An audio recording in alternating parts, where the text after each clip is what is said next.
Assalamualaikum warahmatullahi wabarakatuh. Salam sejahtera untuk kita semua. Salam Om Swastiastu, Nama Budaya, Salam Kebajikan. Halo semua, perkenalkan nama saya Reska Amalia Saleha dengan NPM 2011031027.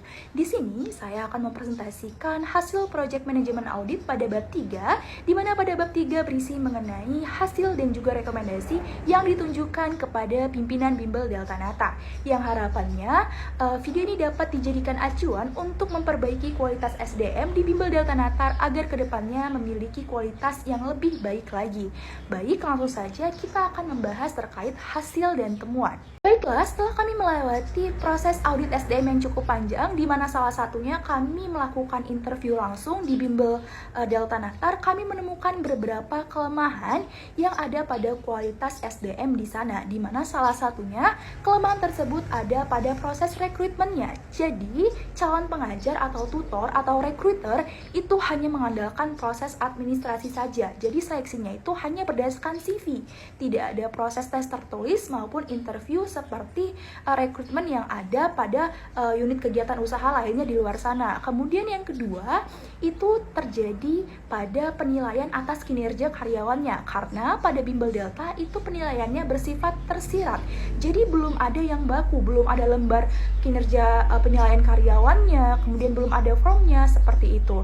Itu kan berarti kan subjektif. Karena itu hanya berdasarkan penilaian individu saja dari pihak manajemen, jadi bukan dalam bentuk realnya.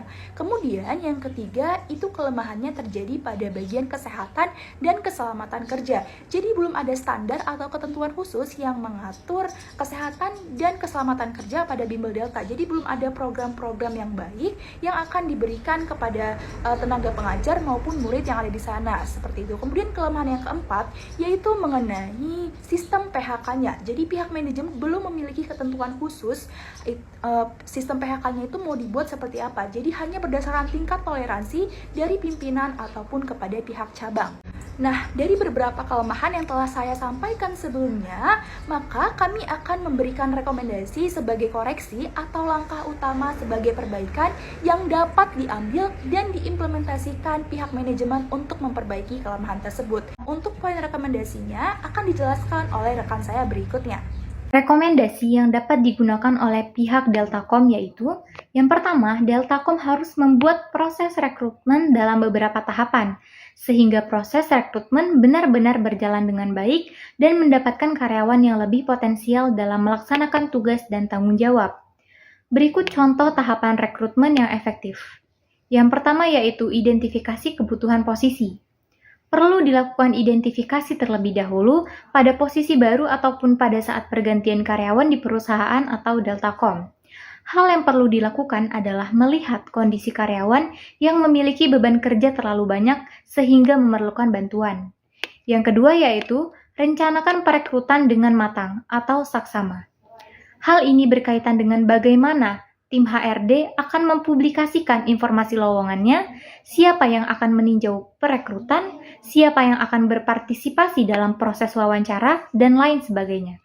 Perusahaan harus merencanakan secara matang dan secara saksama. Selanjutnya yaitu ada publikasi lowongan. Ada beberapa opsi dalam mempublikasikan lowongan seperti membuka rekrutmen melalui platform atau situs pencari kerja, media cetak, media elektronik, job fair, atau menginformasikannya kepada karyawan di perusahaan untuk ikut membantu mencari kandidat terbaik. Selanjutnya ada melihat latar belakang dari pendidikan dan pengalaman kerja atau screening kandidat. Untuk memastikan perusahaan menerima kandidat terbaik, hal pertama yang harus diperhatikan adalah latar pendidikan dan pengalaman kerja. Hal ini sangat penting untuk beberapa posisi tertentu agar mereka dapat bekerja sesuai dengan job desk-nya. Pelamar yang dipilih adalah mereka yang dinilai berdasarkan syarat-syarat yang sudah dipenuhi. Selanjutnya yaitu lakukan tes kompetensi bidang, bisa tes ataupun bisa interview. Beberapa posisi di perusahaan membutuhkan tes kompetensi yang harus diikuti sejumlah kandidat.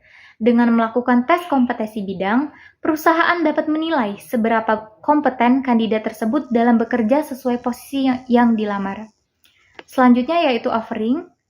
Hindari merekrut karyawan karena hubungan kekerabatan. Ketika perusahaan memilih kandidat berdasarkan hubungan kekerabatan, belum tentu kandidat tersebut berkompeten dalam menjalankan tugasnya. Oleh karena itu, alangkah baiknya jika perusahaan memilih kandidat yang tidak memiliki hubungan kekerabatan sehingga benar-benar sesuai dengan kompetensi yang dibutuhkan oleh perusahaan. Selanjutnya yaitu perkenalan dari karyawan-karyawan baru yang telah diterima melalui proses-proses sebelumnya. Rekomendasi yang kedua yaitu Deltacom harus membuat indikator-indikator penilaian untuk dapat meningkatkan kinerja karyawan. Indikator penilaian dapat digunakan untuk mengukur prestasi kerja sesuai dengan wewenang dan tanggung jawab masing-masing untuk mencapai tujuan dari organisasi. Beberapa aspek dari indikator kinerja yang menjadi tolak ukur yaitu yang pertama ada kedisiplinan, tanggung jawab, sikap, dan kompetensi.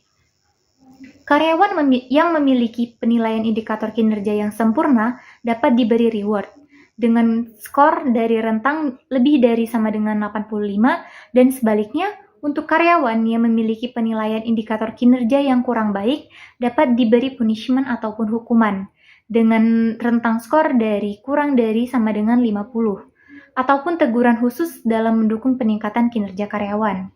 Berikut contoh dari tabel indikator penilaian kinerja. Pada bagian pemberi nilai yaitu diisi oleh pihak manajemen dan pada bagian disetujui diisi oleh pimpinan daripada Deltacom tersebut.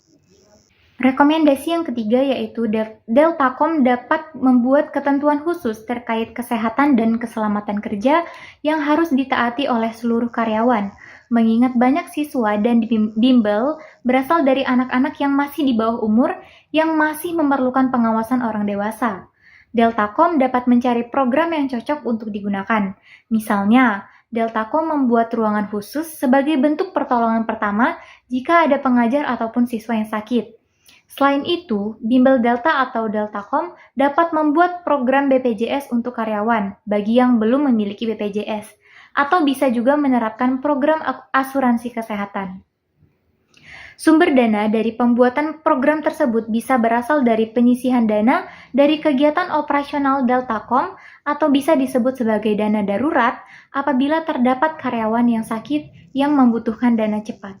Rekomendasi yang keempat yaitu Deltacom harus membuat peraturan khusus terkait sistem untuk standar PHK. Misalnya akan diberlakukan PHK ketika karyawan melakukan kinerja yang kurang baik atau ketika pendapatan jasa bimbel yang sedang menurun, sehingga karyawan dapat melakukan pertimbangan apabila tidak melaksanakan tugas dan tanggung jawabnya.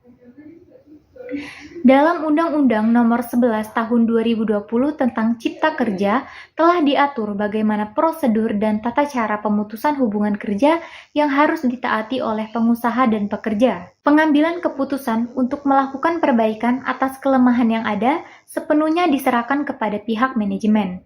Namun, jika kelemahan ini tidak segera diperbaiki, dikhawatirkan terjadi hal-hal yang kurang baik dan akan memperburuk sistem manajemen yang ada, terutama pada sumber daya manusia di bimbel Delta di masa yang akan datang.